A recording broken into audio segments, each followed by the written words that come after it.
Hello YouTube. Today is September 18, 2016, and this video is called The Truth About Gun Laws, Part 1 of 2. I am offering a 5,000 Federal Reserve Note challenge for anyone who can substantially disprove my assertions. Gun laws as used in this presentation are firearms statutes of the several states. We're going to prove 3 claims in this video series. Number 1, that gun laws do not infringe upon the right of the people to keep and bear arms. Number 2, that your license to carry is a commercial contract. And number 3, that gun laws are not law, they are corporate regulations, binding contracts for a commercial entitlement. That will be shown in Part 2. There are 3 elements to every law. The first is the authority who makes the law, which we'll discuss in Part 2. The second is the subject matter jurisdiction, or to what does the law apply, which we'll be discussing in this part of the presentation. And the third is the personal jurisdiction, which is to whom the law applies. We will not be discussing personal jurisdiction in this video. To begin with, we show that the Second Amendment, the right of the people to keep and bear arms shall not be infringed, has the following subject matter jurisdiction. It's about the right to keep and bear arms. The subject matter jurisdiction of the gun laws of the several states are a license, which entitles a person to purchase, rent, lease, borrow, and particularly possess and carry firearms.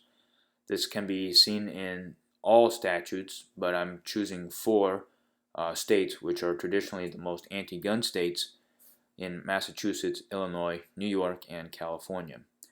And again, their subject matter deals with licensing of entitlements and the possession and carry of firearms.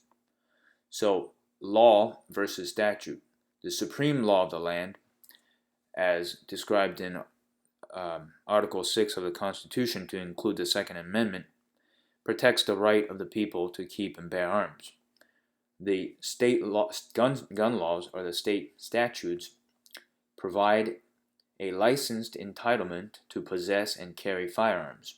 So those are the differences in the subject matter jurisdiction.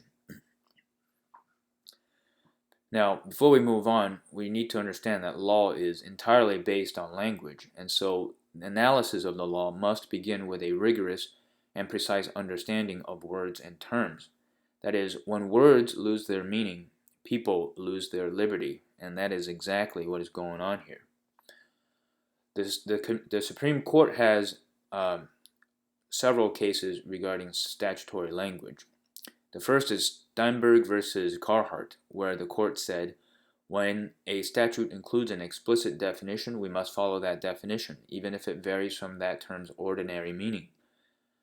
In Rosello versus the United States, the Supreme Court wrote, where Congress includes particular language in one section of a statute but omits it in another section of the same act, it is generally presumed that Congress acts intentionally and purposely in the desperate inclusion or exclusion.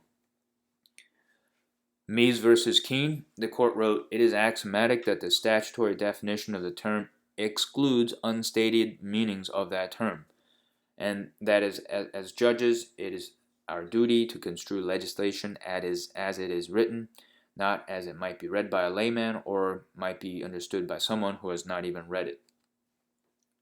Now let's define the subject matter of arms and firearms. Let arms be the set of all things that can be characterized as arms, and firearms be the set of all things that are firearms. It's important to note that every state has a definition for firearms, but no state defines arms in their statute. And the reason is pretty simple. If they defined what arms are, then they would have to acknowledge that firearms is a form of arms and therefore lose all regulatory control. The legal maxim that their construction is based on is that inclusio unis est exclusio alteris, meaning the exclusion of one is the inclusion of one is the exclusion of the other. Also see Mies versus Keene that we just discussed a few moments ago, in which it is axiomatic that the things that are not defined are excluded from the statute. Now, given arms and firearms, there's only 5 things that can happen. Arms and firearms are one and the same. Arms and firearms are totally separate. Firearms are within the meaning of arms. And firearms and arms are intersecting sets, or arms are within the meaning of firearms. Now, you and I know, and a man of ordinary intelligence, if they saw this question on an SAT test, they would choose C. And C is the physical reality, because any firearm must be an arm, although not all arms are firearms. That is just a physical fact. And what the legislature of the several states have done is that they have created a legal fiction where they have separated arms and firearms by simply not defining arms. Therefore, this is the construction that they are presuming. The legislature controls what it defines. So if the legislature will not define arms, then it cannot control them, because that would be the very definition of arbitrary power. Arbitrary meaning without adequate determining principle. And failure to challenge this legal presumption means that you agree with their construction. So if you go to court and they're on a firearms charge, you owe it to yourself to bring out the reality and negate their legal fiction. The reality being that all firearms are within the meaning of arms, and they're not regulable. The next subject matter that we'll discuss is the right to keep and bear versus the entitlement of possess and carry. We'll start with the word carry. Now, carry is found in the definition of transport. Transport means to carry or convey from one place to another, and transportation means the removal of goods or persons from one place to another by a carrier. A carrier is defined as one undertaking to transport persons or property, or one employed in or engaged in the business of carrying goods for others for hire. That is, carrier is the one that does the carrying, as well as one that does transporting. And since transport equals carry, then the carrier is one undertaking to carry persons or property, or one employed in or engaged in the business of carrying goods for others for hire. In other words, carry is what carrier does. And that's important, because carry is transportation, and transportation is commerce, and commerce is the object of regulation. Therefore, if you carry, then you're subject then you are the subject of regulation.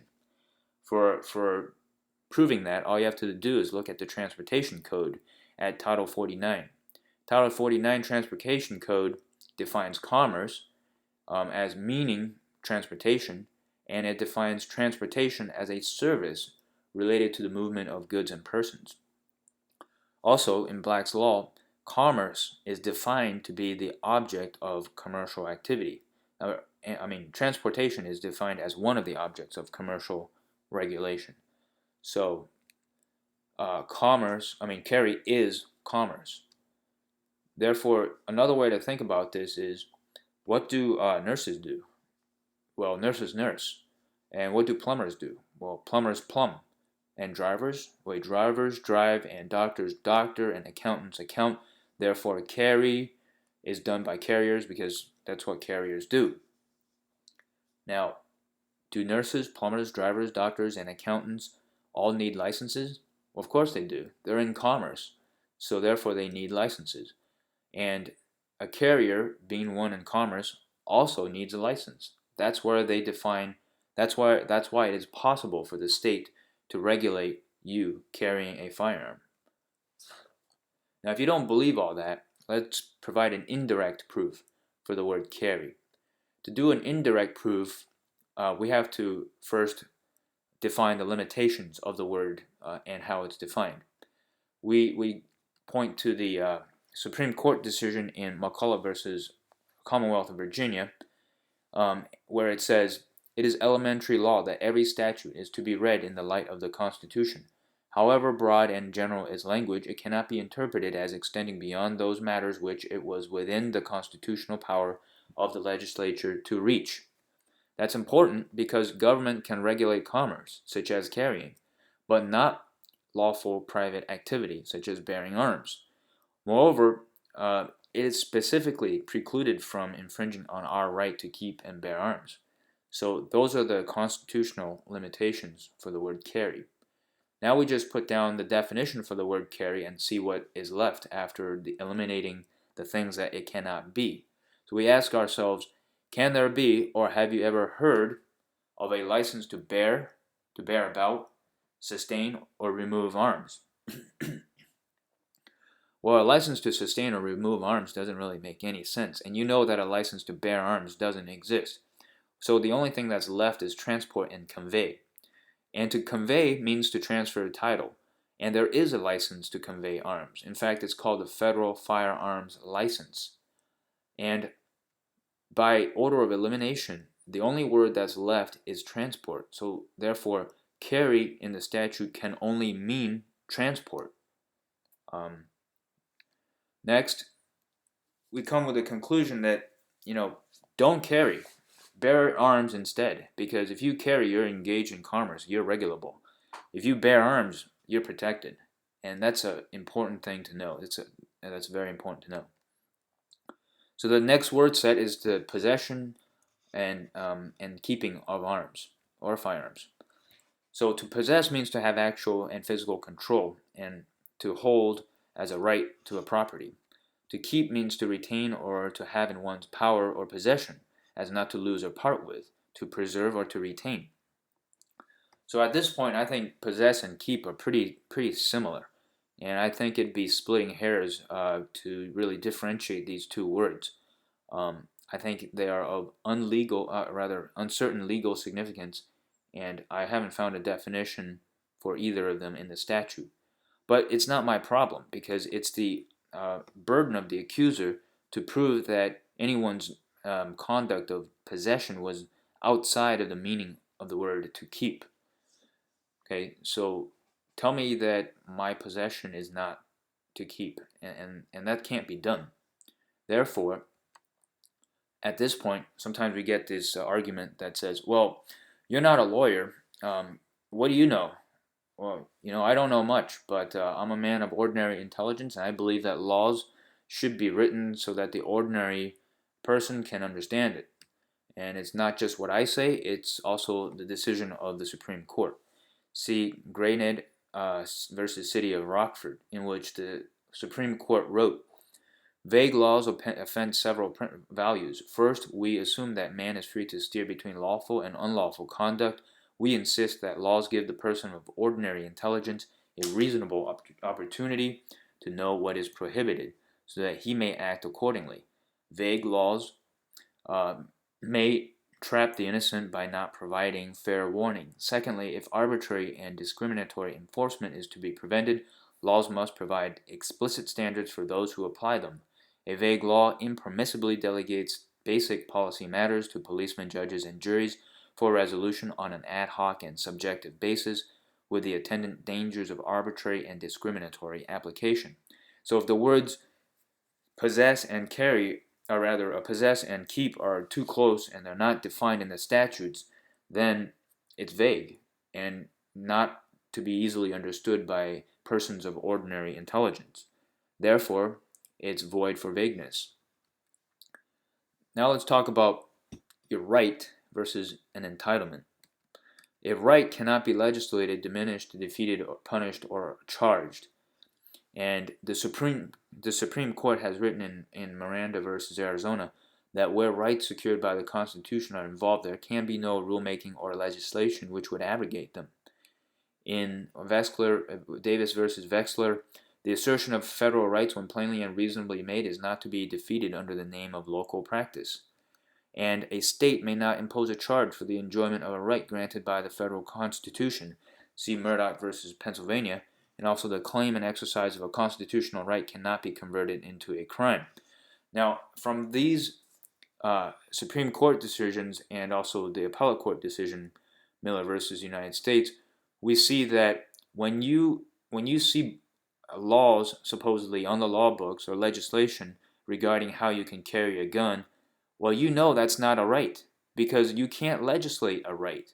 So by definition, that is a entitlement. And if you've been paying for a fee to renew your firearms license or to apply for a firearms license, then again, you know by the very act of doing that that it's not a right because a right cannot be charged. You can't impose a fee for the exercise of a right.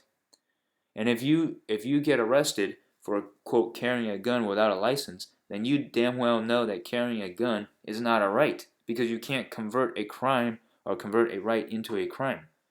So you cannot consent to the idea that you're carrying a gun. Again, that would be commerce. Anyway, let's talk about entitlements. A license is a document which gives the permission or an entitlement to possess and carry firearms. Therefore, the application and the fees that you gave are evidence for disclosure and consideration in exchange for a contract. For a contract to be lawful, there are four basic elements. There's full disclosure, that is what you wrote on the application. There's the lawful terms and conditions, that's the laws on the statute books regarding the carrying of firearms that you both agreed to, that's you and the state. The equal consideration is the money that you paid to get your license, and the consent is your signature that you signed. Now, all of this was done under voluntary compliance because nobody forced you to go to the police department to sign up for a contract or a license to carry. You did that all by yourself. So what you've done is voluntarily comply. Well, you might say, well, that's an oxymoron. How do you voluntarily and then comply? Well, you volunteered into the idea that you're going to carry a firearm. Therefore, you must comply with the statutory and commercial provisions that regulate the carrying of firearms. That's what it means to be, that's what voluntary compliance means. All licenses are contracts for a privilege or an entitlement. And carry is commerce, so a license to carry is a commercial contract for a privilege or an entitlement. So here's the summary. Number one, state gun laws do not infringe on the subject matter of the right to keep and bear arms. Number two, firearms is not defined with respect to arms. Therefore, the state has created a legal fiction and a presumption of firearms are the things that are regulable. Failure to challenge this presumption means that you agree. Rights are not subject to rulemaking or legislation, but entitlements may be licensed or contracted or withheld at will.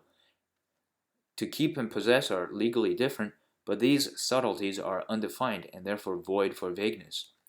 Carry is commerce and the object of regulation. License is a contract, therefore license to carry is a commercial contract. So let's conclude. It is your right to keep and bear arms, so just do it. There is no license to keep and bear arms. Don't bother getting one. And if you carry, or if you agree with the fact that you're carrying, then you need a license because carrying is a privileged entitlement in commerce, and you must follow the rules to carry a firearm. In the next part of this video, I'm going to present why gun laws are not law. They are commercial and corporate regulations binding contracts for a commercial entitlement. So again, I offer a 5,000 Federal Reserve note challenge for anyone who substantially disproves my assertions. Thank you, and please share this video because your liberty depends on knowledge. Let me rephrase the Second Amendment. I'm going to say that a well-informed jury, being necessary to the security of a free people, the right to keep and bear arms shall be guaranteed by the will of an enlightened society. So if you don't have knowledge, you don't have rights, and you can't complain. So thank you very much, and see you in the next video.